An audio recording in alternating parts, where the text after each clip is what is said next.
Well, hello and welcome back to the Tao Manifesting Tarot, the audio edition. This is the tarot reading for people who want to improve their manifesting ability. We do it very simply. First of all, this picture you see on your screen is the only picture you're going to see on your screen. I want to minimize the amount of visual distraction.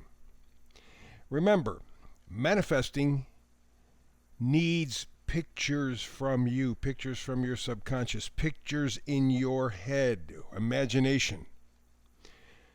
When you have a two-dimensional screen that you're looking at, desktop, laptop, television, doesn't make any difference, phone, you become a spectator, not a participator. To manifest, you have to participate. And so, one picture, minimal distraction. A lot of people close their eyes, do kind of a little meditation type thing. That's great. Second thing I do is I kind of change interpretations a little bit. Because what I'm trying to do is pull images from your subconscious, from you. You are the creator of your life. I know you go, take a look at my life, I'm not doing such a good job. Well, we surrender a lot of our personal authority to other people for the convenience of society. Also, we get lazy. It's easier for somebody else to make the decisions. We don't have to be responsible. Another situation. So what I'm doing is taking a singular picture, allowing you, through your mind's eye, to create the stuff that you want to manifest. What I'm trying to do is to inspire you. If I can inspire you, it helps you manifest. So here we go. 2 rows. The middle card at the bottom and the middle card at the top are the most important cards because they kind of set the direction. And we begin bottom row, front, the middle card, here and now. Here and now. Well, I think that may be one of the most difficult things humans have to tackle. Living in the here and now. Because invariably what we're doing is always remembering. Remember back, it was like this back then, it was so, or thinking forward. Oh, in the future it's going to be like this. And we are almost never in the here and now. I think that idea is one of the blessings of being a parent. Because being a parent forces you in the here and now, especially when they are babies. You don't have a lot of wiggle room. You have to deal, most often, with the child in the here and the now. There's some issue, something that needs to be addressed, taken care of, whatever. But the idea of living in the here and now, in this moment, that's very difficult. Very difficult. Almost impossible for us to do and creates a lot of our problems. Let's see what we have here in the tarot reading for your manifesting, right? So bottom row all the way to the left, we have the 9 of Pentacles. 9 of Pentacles is a mini version of the Queen of Pentacles.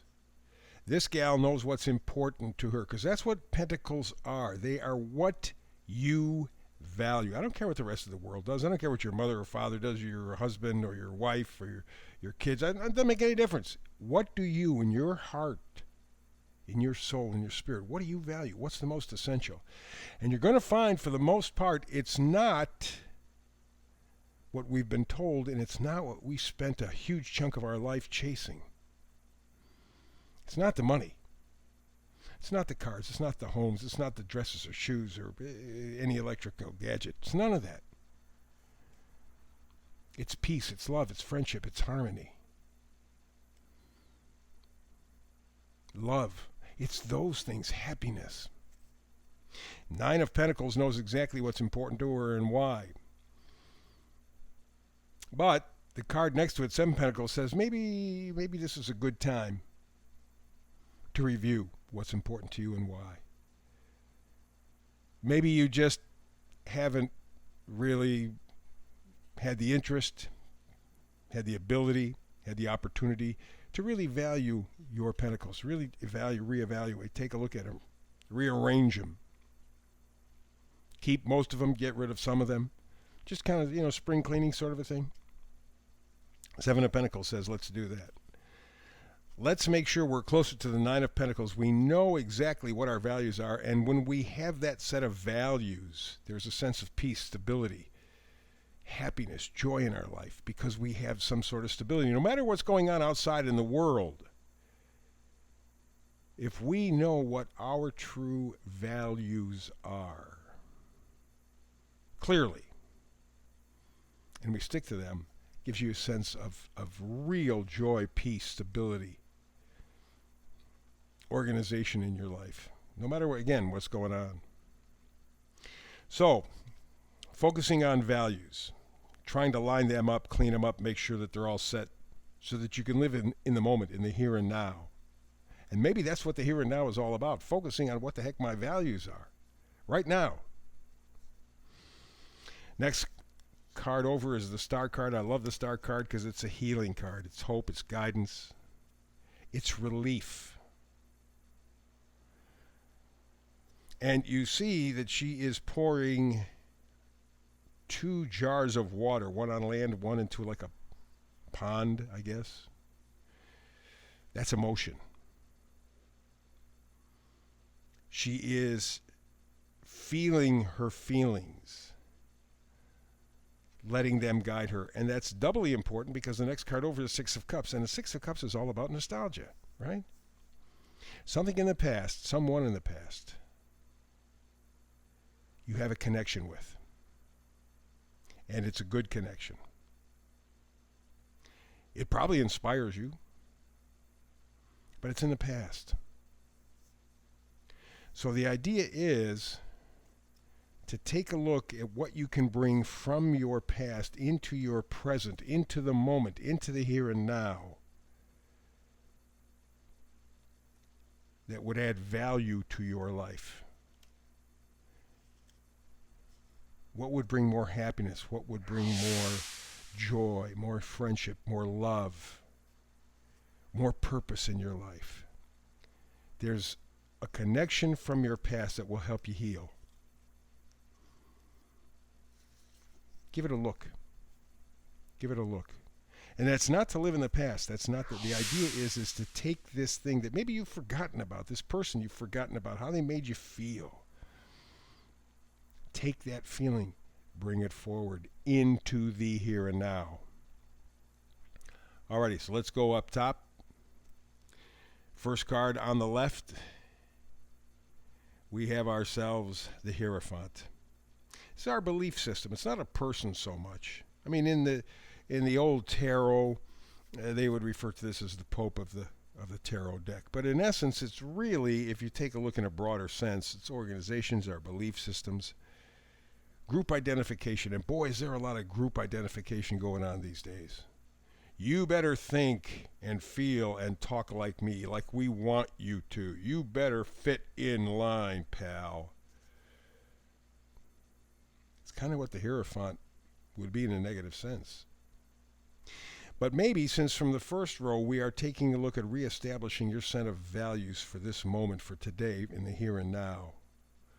Not what you were told as a kid, not what society has been drumming into you for decades, but what you feel in your spirit, what's important to you. You become your Hierophant. You adjust, change, upgrade your belief system.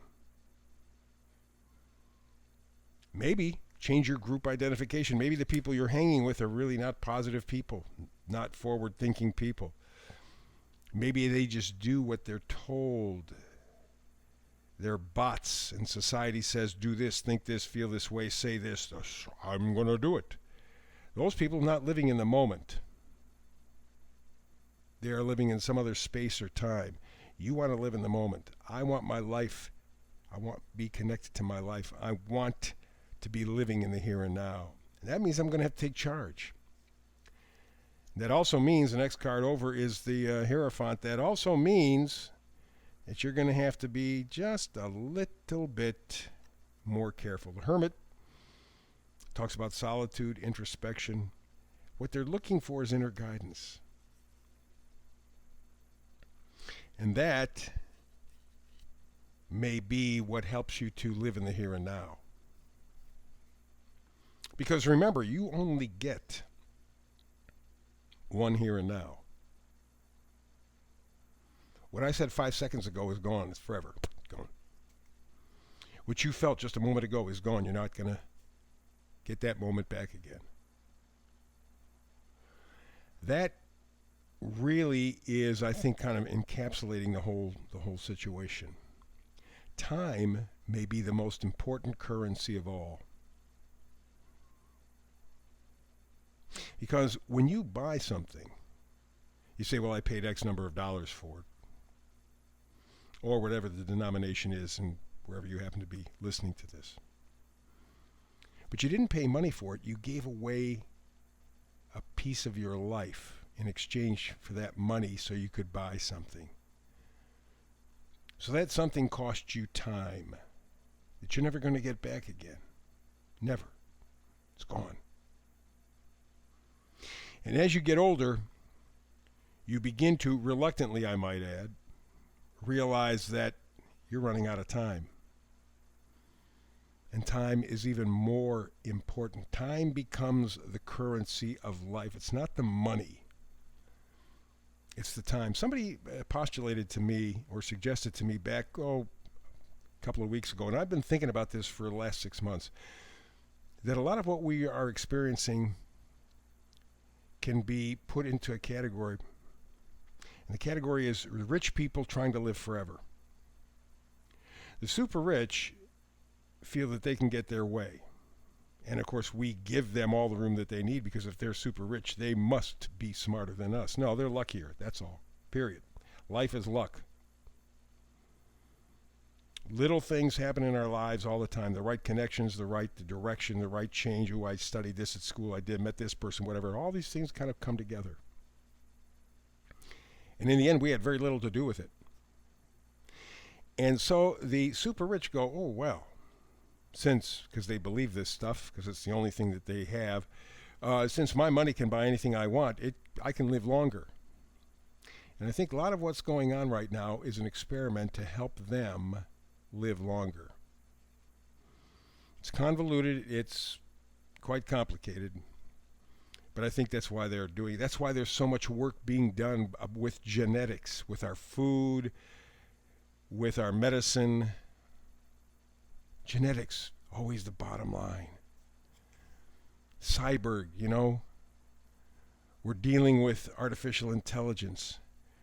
We're dealing with the ability to make these machines that can think on their own. And there's kind of a common thread. If I'm really rich, I can do these things. I can change my genetics. I can put those machine parts in my body. I can live forever. I really, they brought that up, and it got me thinking about something that I had thought, like I said previously, and it kind of went, wow, interesting. So maybe that's what's going on.